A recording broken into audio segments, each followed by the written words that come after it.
মঙ্গলবার আরামবাগ শহর তৃণমূল কংগ্রেসের উদ্যোগে যথাযোগ্য মর্যাদায় পালিত হলো মহাত্মা গান্ধীর মৃত্যু দিবস। এই উপলক্ষে আরামবাগ বসন্তপুর গান্ধী মোড়ে মহাত্মা গান্ধীর মূর্তিতে মাল্যদান করে শ্রদ্ধা জানানো হয়।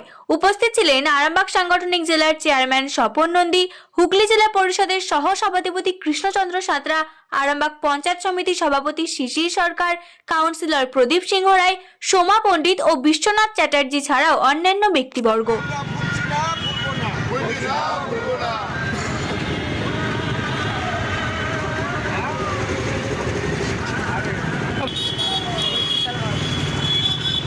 আজকে 30শে জানুয়ারি আপনারা জানেন যে মহাত্মা গান্ধীকে আজকের দিনে সে নাথুরাম বর্ষে হত্যা করেছিল। এই দিনটা আমরা শহীদ দিবস হিসেবে আমরা পালন করি। তাই আজকে আমরা আরামবাগ তৃণমূল কংগ্রেসের পক্ষ থেকে, টাউন তৃণমূল কংগ্রেসের পক্ষ থেকে আমরা সকলে মিলে আমরা সেই জাতির জনক মোহনদাস করমচাঁদ গান্ধী, যিনি আমাদের গান্ধীজি, যাকে আমরা জাতির পিতা বলি, তাকে আমরা সকলে মিলে উপস্থিত থেকে তাকে শ্রদ্ধা জানাব।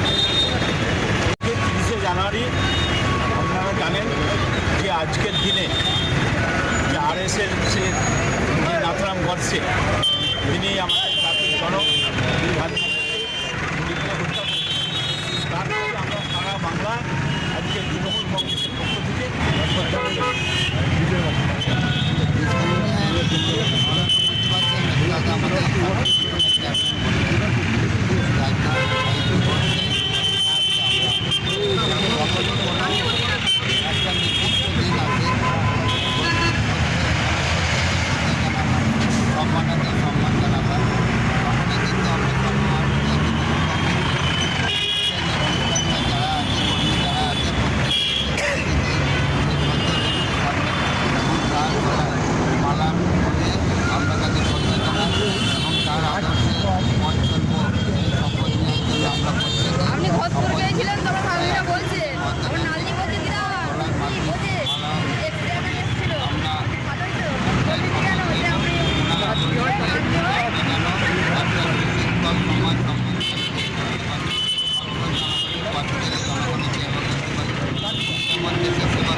মনোরম পরিবেশে গড়ে ওঠা ইন্ডিয়ান ও চাইনিজ খাবারের সুলভ মূল্যের restaurant Asmita hotel and restaurant.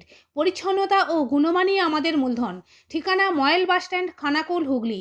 যোগাযোগ 9564887550, 7699344864 এবং 8637064001। পয়লা বৈশাখ থেকে বিয়েবাড়ি, অন্নপ্রাশন ও রাত্রিযাপনের জন্য রুম ভাড়া দেওয়া চালু হয়েছে। এছাড়াও রয়েছে সুইমিং পুলের ব্যবস্থা।